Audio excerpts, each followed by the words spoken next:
Olá, amigos, sejam bem-vindos ao primeiro podcast da Espaço 3 e o título é Papo Reto. Papo direto com pessoas, com personalidades, com empresários que fazem a diferença na nossa cidade, na nossa comunidade. Histórias muito legais, inspiradoras.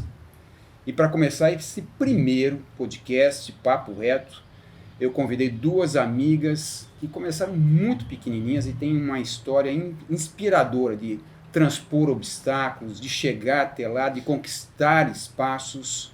E para tanto, estão aqui comigo Franciele Bogoni Frandoloso e Muriel Ávila, duas empreendedoras de sucesso da nossa cidade.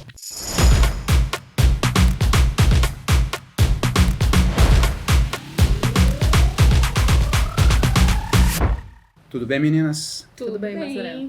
Elas estão tudo certinho aqui. Daqui a pouco elas se soltam. Conta um pouco pra gente, assim, como é que começou essa história de vocês. Vocês já têm quanto tempo já empreendendo? Você, 25 anos. 25? 22. 22. Conta um pouco pra nós, pode ser? Diga lá, Fran. É um prazer estar aqui. Muito obrigada pelo convite. E eu fiquei muito lisonjeada, né? Porque o primeiro podcast ainda com a gente, né, Muri? O que você acha? Viemos adiando um monte de tempo, né, pra começar. Né? Mas deu certo. Então, a minha história é bem tranquila, assim, eu comecei fabricando os acessórios, né, bem tranquila, não quero dizer bem pequenininha mesmo, comecei fazendo os acessórios e vendendo na minha caixinha de camisa que eu fabricava num período, vendia no outro e fazia faculdade no outro, né, comecei no Mondrone, no colégio, eu levava a caixinha, esticava no recreio, a professora Eliette, que eu sempre falo que ela foi uma grande inspiração para mim, ela deixava, ela era coordenadora, então o pessoal ia lá comprar minhas coisas. Então eu comecei com peças de montagem fabricando. Aí quando meu pai viu que aquilo ia pra frente, ele falou, olha, eu te dou R$300 e você segue. Eu falei, então tá. Peguei, descobri uma loja que tinha em Curitiba, que vendia peças de montagem. Aqui na região não tinha, não existia colares, nada disso. Nem era moda na época. Existia somente as pecinhas a granel. Então eu peguei os R$300, fui pra Curitiba. Um amigo meu, Márcio Mioto, falo sempre, me pegou na rodoviária lá e me levou até a loja. Peguei os 300, escolhi bem as peças, vim para casa feliz da vida e comecei a fazer. Então, a partir daí, eu não tive mais apoio financeiro do meu pai, até porque ele nem tinha para ficar me dando assim. E comecei a fazer os acessórios e vender na rua.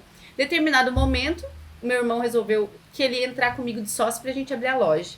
Então, cada um, eu me lembro como hoje, ele vendeu um carro que ele tinha, ele entrou com 3 mil, eu com 3 mil, e a gente abriu a loja. Por muitos anos, a gente ficou retirada para o Labore R$400, R$300, porque o capital de giro tinha que ficar para a loja, afinal não era meu. Sim. Então, foi assim que eu comecei a Frade, tá? Empreendendo dessa forma. Olha só, hein? Que coisa legal. Como começar uma empresa, e olha que empresa que é a Frade, uma caixa de camisa e 300 pila. Vocês vão pegar aí comportamentos empreendedores no nosso bate-papo. Mori, você, 25 anos já, hein? 26 na verdade, 26. né? Eu entrei e estava gestante da Isabela. Na verdade, assim, eu já tinha uma sociedade com a minha mãe e um dia faltou uma pessoa na ótica e eu fui trabalhar para cobrir um buraco. E fiquei lá no começo, assim, não vou mentir, eu achei sem graça, porque a ótica evoluiu muito, mas na época a ótica era fazer óculos de grau, só isso. Não tinha o apelo para moda, o consumo era diferente, era a maneira como se fazia um óculos era artesanal, então passava o dia inteiro lixando uma lentezinha para encaixar naquela armação. E eu não achei aquilo interessante, assim. Mas por uma necessidade eu fiquei ali. Aí, durante alguns anos, eu fui administrando, até que 8 anos depois eu fiquei sozinha na ótica. Eu me divorciei e só eu quem administrava a loja. Acho que foi ali que eu coloquei o meu DNA dentro da loja, porque as decisões só dependiam de mim. Eu tinha um medo absurdo de quebrar, porque eu tinha uma criança de 8 anos comigo, do meu lado, e foi aquilo que me impulsionou a dar certo. Eu não podia não dar certo. Entendi. Eu por várias questões emocionais, e eu queria que aquilo funcionasse. 2 anos depois, um dia apareceu alguém dentro da ótica e falou assim, Muriel, eu tenho um negócio para você. Eu falei assim, o que é? Daí ela me explicou que os oftalmos iam abrir uma clínica um pouco retirado do centro, se eu queria locar a sala. Mas isso aí ia acontecer 1 ano depois. Eu disse, tá bom. Aí a gente acabou se acertando no aluguel e tal. E eu fui lá, aluguei a sala. Eu pensei assim, olha, eu tenho um X de despesas. Eu vou colocar uma pessoa para trabalhar aqui, tanto em estoque, então eu preciso fechar essa continha aqui. Graças a Deus, deu super certo. A gente cresceu na Avenida Soledade, onde é a óculos Sim, Cia. lindo. E ali eu fui me desenvolvendo mais. Eu já tinha curso de técnica em ótica, investindo em equipamento. Hoje a ótica ela é totalmente informatizada, então já não existe mais esse trabalho artesanal. Quando começou ali o governo da Dilma, eu achava o comércio estava em alta, eu abri a 3ª loja. Aquela loja para mim foi muito desafiadora, que é a óculos Cia da Avenida Brasília, porque no começo a economia mudou e aquilo que eu achava que ia permanecer daquele jeito começou a mudar o consumo, né? Eu tive muita dificuldade e por várias vezes eu pensei assim, o que eu vou fazer com essa loja? Eu vou fechar, mas aí se eu fechar eu tenho que pegar todo esse estoque, eu tenho pessoas que trabalham comigo. Eu falei assim, não, vou tentar mais. E aí eu fui mudando a equipe, até que a gente encontrou a cara da loja, o DNA da loja, e a gente ficou nessa 3ª loja. Então, assim, no meio de tudo isso, claro, eu tive apoio de marido para estar sempre me desenvolvendo, da minha equipe também, que são pessoas que são meu suporte, que me dão força, de família, que eu tenho um pai e uma mãe que sempre, assim, não fizeram distinção por a gente ser mulher. Muito pelo contrário, nunca houve isso. A gente tinha que se virar, tinha que trabalhar. Em casa nunca teve essa coisa de que a gente não tivesse capacidade ou que a gente não iria fazer alguma coisa pelo fato de ser mulher. Legal isso. Muito legal. Eu percebo que essa visão de vocês está muito clara, né? Dessa questão da distinção, dessa polêmica toda que se envolve, né? A mulher, a questão do movimento feminista e tudo mais, para vocês parece muito claro isso daí, né? Eu acho que tem que ser natural, né? Eu acho que a gente não pode... Eu acho que os homens contribuem muito na vida da gente, né? Mesmo colaborador, precisa ter essa misturinha, às vezes, de ter um pouco de homem junto, não só mulher. Acho que a gente não tem que separar as coisas, tem que caminhar junto, né? Show. Muito bem, é um bate-papo muito legal, onde as duas fizeram Empretec já há muito tempo, né? A Fran fez comigo, inclusive, quando eu era facilitador, há alguns tempos, mas que a gente consegue tirar comportamentos empreendedores, assim, essenciais para tudo que elas passaram para ter chego hoje no sucesso.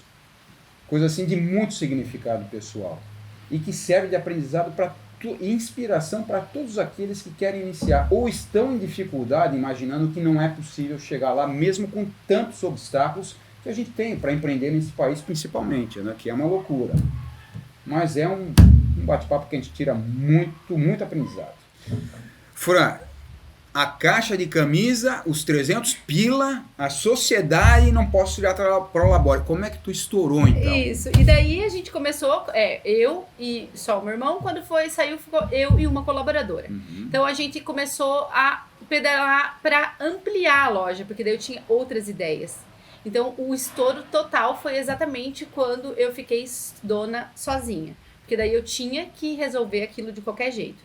Então eu peguei o empréstimo, tinha autonomia, mas tinha uma baita responsabilidade. Exatamente, eu peguei o empréstimo e fiz a primeira transformação na loja, pequena mesmo, transformei tudo, né? Chamei a Júlia, a gente fez um rebuliço lá, tudo novo. E aí começou a explodir em relação à venda, só que tudo muito galgado, muito devagarinho, do tipo... A gente empreendeu com o Levei a Frágil, que o Levei a Frágil é uma coisa aí que tá aí há mais de 12 anos, que é a pessoa usa os acessórios da loja, marca no Facebook, Orkut na época, né? E isso faz com que outras pessoas queiram também. Então eu comecei a fazer os coquetéis na loja, que também é uma marca da Frade, né? Que depois veio a pandemia, daí não teve os coquetéis, entrou as lives. Então teve toda uma história. Entendi. Depois o boom maior ainda foi quando a gente quebrou a parede, né? E pegou a sala do lado, que daí eu tinha que me virar. Porque até hoje todo mundo pensa assim, não, mas a sala é do pai dela. A sala não é do pai dela, não. A sala até é do pai dela, mas eu pago 2 aluguéis. Um pro meu pai e pro meu tio. Então, tipo assim, 2 salas, 2 aluguéis. Porque eu ganho pão também do meu pai, né? Sim. E do meu tio. Então, eu tenho custos muito altos ali. Então, eu tinha que fazer o mês render. Tá. Mas isso tudo fazendo o que eu mais amo na vida, que é vender, né? E muita gente fala, por que você não abre uma loja em São Miguel, uma Matelândia, uma franquia? Porque eu gosto de estar lá. Pra mim o produto não se vende, é eu que mostro como faço, eu e a minha equipe toda, inclusive quero agradecer as meninas por vestir tão bem a camisa, porque é isso que eu gosto de personalizar aquilo, atender Legal. a pessoa como ela realmente merece. Essa questão humanista, né, da personalidade, de ser o cartão de visita daquilo que você produz, do serviço que você presta, é uma marca registrada de vocês, né?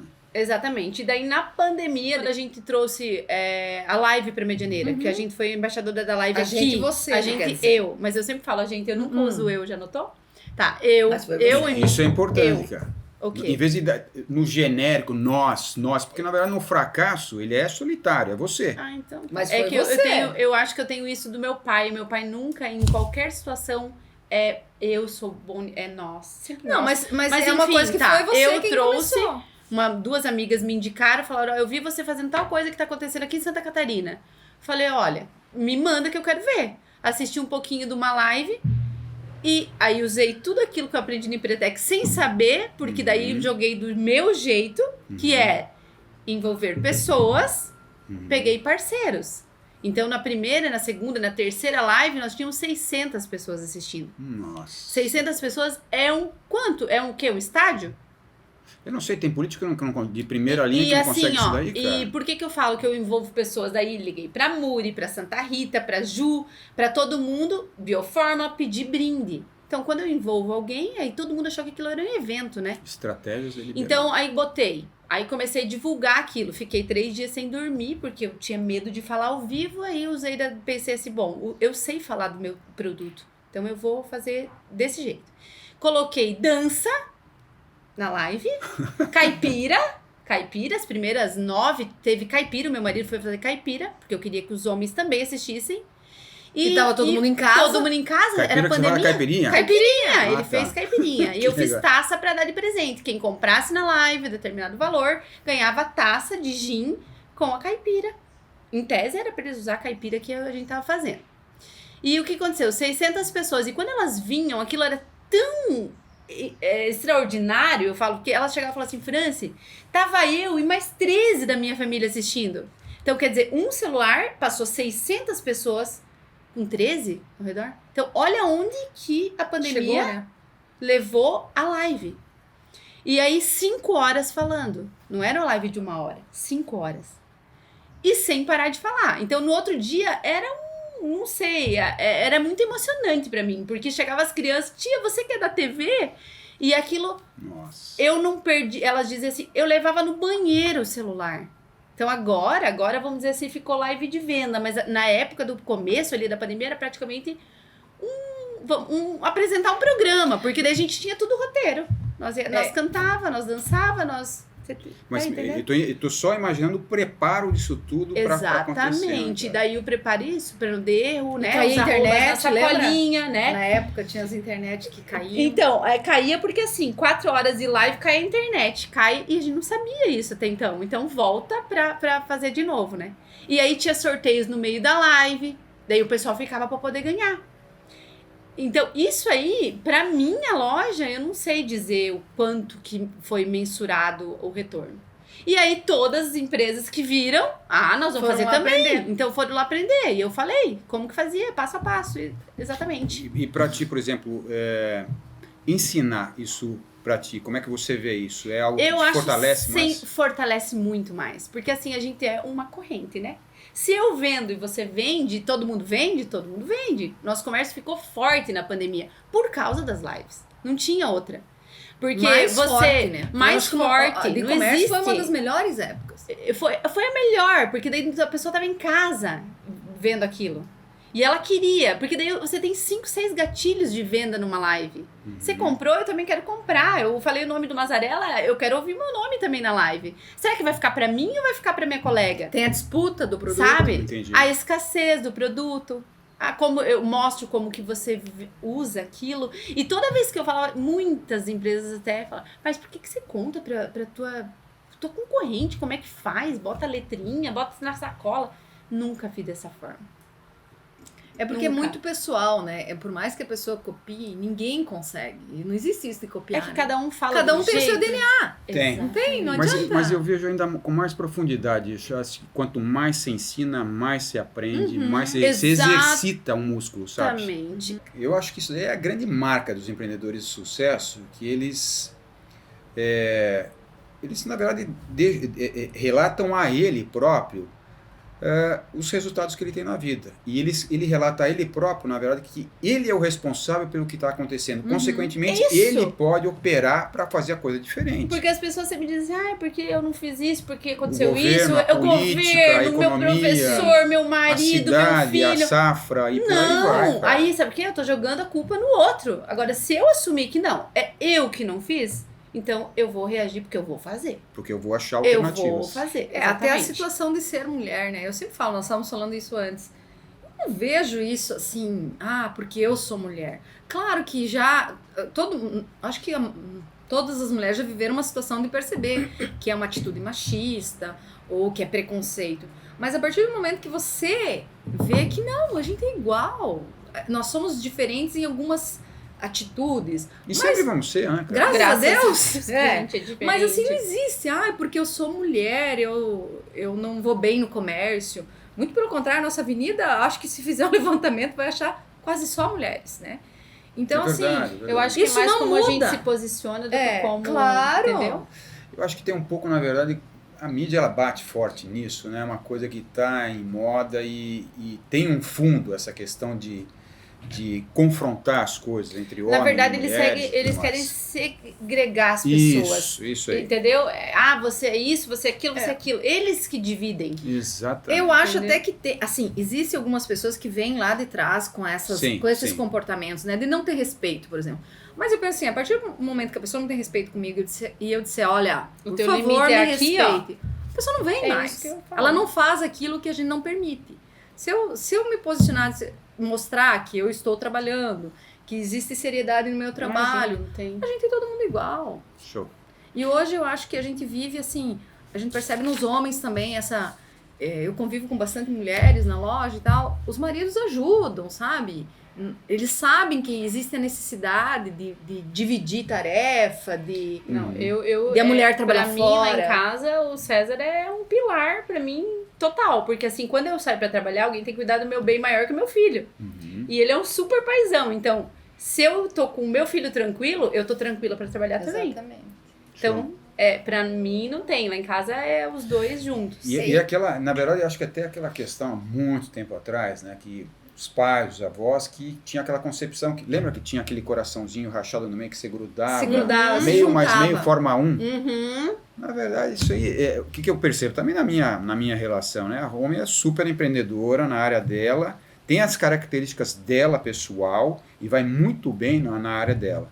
E eu tenho as minhas. E a gente tem determinada autonomia. A gente tem projetos separados e tem projetos em comum. Exatamente. E a gente tem, na verdade, uma sociedade que em vez 1 mais 1 formam 3, Mas 4. quer né? sociedade maior do que um casamento? Mas é verdade, é verdade. Não é? E pensa na sociedade. Exatamente. Eu sempre falo que a partir do momento que a vida colocou a gente para trabalhar fora, às vezes prego isso até para as meninas. Eu falo assim, olha, se a gente é marido e mulher e trabalha fora, então cada um tem que dar a sua contribuição, né? Não existe só eu cuidar da casa, só eu buscar o filho na escola. Sim. A gente tem que dividir, tem que aprender. Eu acho que a gente, como mulher, às vezes tem que até aprender a pedir ajuda, porque a gente tem muito isso de leoa, né? De fazer Querer tudo, cuidar né? da cria, querer dar uma de Mulher Maravilha. Sim. E às vezes deixa o cara de lado também, de não pedir, olha, você me ajuda nisso. Então acho que Às também vezes tem a acaba nossa, descobrindo, né? Isso. tem a nossa parte de não pedir ajuda. Legal. De às vezes querer ser biônica na história. E não... Muito bem, meninas. Muito obrigado pela Por essa tarde gostosa, o podcast, na verdade, está iniciando agora o podcast da Espaço 3, né? Papo Reto é o nosso mote e vocês trazem coisas assim preciosas para as pessoas, para as mulheres, para todo mundo que quer iniciar a empreender. Grandes aprendizados, grandes comportamentos empreendedores. E aí eu vou pedir para você que, se por acaso você não assistiu ou não se inscreveu, se inscreva. Que além disso, também no canal do YouTube da Espaço 3 vai estar disponível essa conversa maravilhosa, enriquecedora. Ok? Um grande abraço e até a próxima.